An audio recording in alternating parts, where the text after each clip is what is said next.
They have to return now. মধ্যপ্রাচ্য নিয়ে ট্রাম্পের নতুন খেলায় বাজছে সর্বাত্মক যুদ্ধের দামামা। দ্বিরাষ্ট্র গঠনের কোনো ইঙ্গিত তো নেই, উল্টো ফিলিস্তিনিদের উচ্ছেদ করে অঞ্চলটি দখল করার মতো ঘোষণা দিয়েছেন তিনি। ১.৫ বছরের এক যুদ্ধের পর বিরতি চলছে গাজায়। হামাস ও ইসরায়েল করছে বন্দি বিনিময়, তবে ট্রাম্পের উস্কানি ও নেতানিয়াহুর ষড়যন্ত্রে সেই বন্দি বিনিময় আর যুদ্ধবিরতি এখন ভাঙনের মুখে। এরই মধ্যে গাজার আকাশে ফিরতে শুরু করেছে ইসরায়েলের ড্রোন আর যুদ্ধবিমান। এমন পরিস্থিতিতে হামাসের উপর নরক নামিয়ে আনার হুমকিতে মধ্যপ্রাচ্যে এখন চূড়ান্ত উত্তেজনা।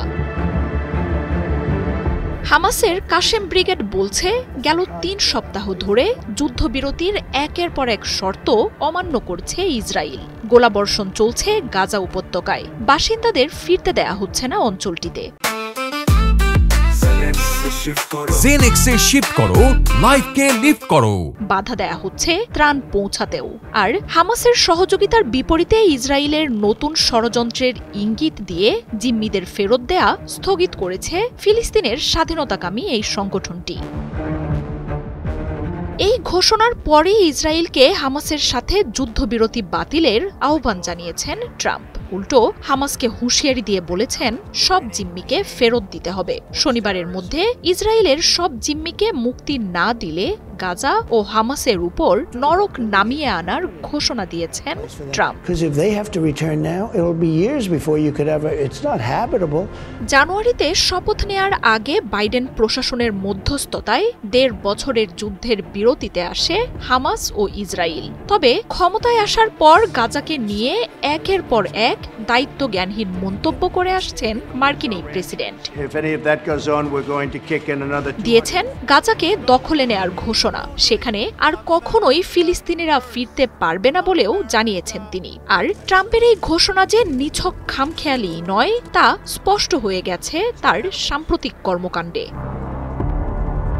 এরই মধ্যে গাজার বাসিন্দাদের আশ্রয় দিতে মিশর ও জর্ডানের মতো দেশগুলোর সাথে আলোচনা শুরু করেছে ট্রাম্প প্রশাসন। ফিলিস্তিনিদের না নিলে দিয়েছেন সহায়তা বন্ধের হুমকিও।